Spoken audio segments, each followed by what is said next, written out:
The Belko Experiment is a new horror thriller action film that's kind of like a mix between the Battle Royale and The Office.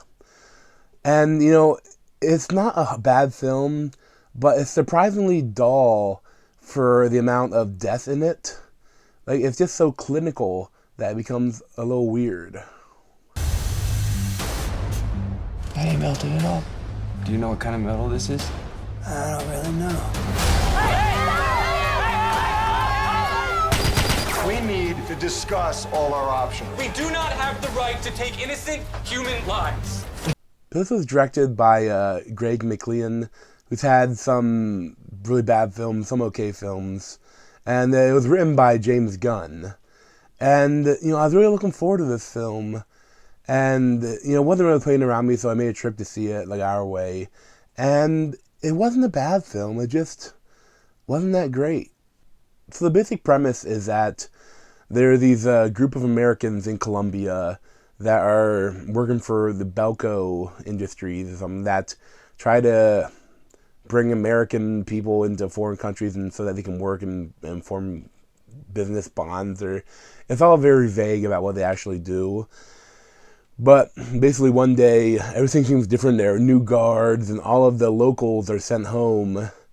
And only the 80 Americans are there, and voice comes over the radio saying that you have to kill some people or you die. And that's the movie. So my biggest problem with it, other than that, it's not very believable. But the biggest thing is that for a movie about, 80 people killing each other, the deaths are so simple and uncreative and just goofy.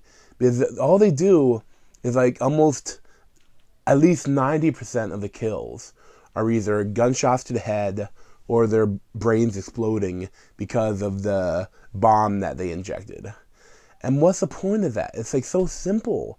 Like so many of the kills are just gunshots. Who wants to see just a bunch of gunshots? I want to see some creative kills. And like there's not one memorable kill. Like there are two kills that actually, they used, a stunt head and actually looks cool.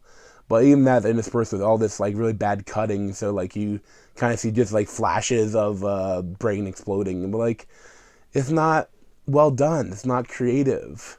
I think that, like, the script is interesting. But I think it's the direction that just isn't there. The film has so much potential. Because, like, you think, an office, and all of a sudden everyone starts killing each other. That's kind of like someone may dream about when they're in the office and they hate their life and they hate what's going on. And it turns into just like, it's like a social experiment kind of. And it just becomes the people that do the killing are the alpha males with children. They all band together like, hey, let's just kill people. And then when they kill people, and like, oh, we didn't kill enough. Oh, well, I guess most of us die anyway. It's just so pointless. And like, I mean, it should be like, it would be so much more fun if they had fun with it. Like, the movie is surprisingly zero fun. It's all just so clinical about the deaths. Like, you think, you'd have more office-related deaths, like someone killing someone with a stapler, or like stabbing them with pencils, or like stabbing them with any sorts of like office implements. But I mean, you get one office implement death and one partial. And that's just a guy hammering down a tape dispenser. And what's creative about that? A tape dispenser. And the other one is, it's kind of cool. Like she takes off like the paper cutter thing. That's like kind of like a machete. But she the person barely uses it. And it doesn't even actually kill anyone with it. And, I think that sort of thing is more used like in schools and stuff. But I mean, I wanted more office kills. I want something like, it'd be cool if they had someone like Dwight from The Office, and he had like weapons all hidden all over the place, and once started happening, he started pulling out the weapons out and going after people with them. Or if he had a person that was like a serial killer or something, or just anything interesting. But I mean, the only thing they say is that the CEO is like he was a trained soldier, so like he is the bad guy, and it's like. It's just so plain. And, the I like the overarching story because, like the end and all the stuff that sets up with that is cool. I liked it. But It never really explained it that much. So this is a slight spoiler, but they kind of set it up at the end for like a part 2.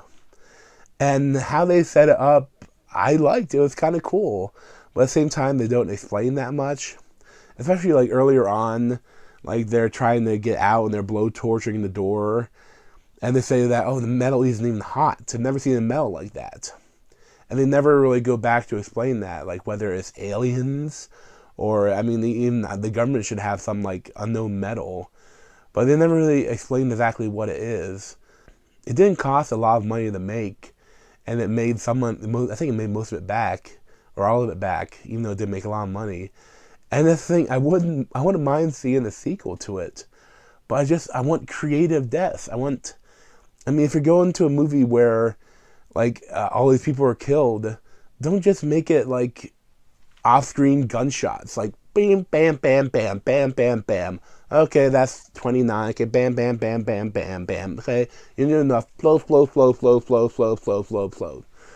I mean, do something creative. Like, don't just... I don't get it. Like, I don't know why they wouldn't have more creative deaths.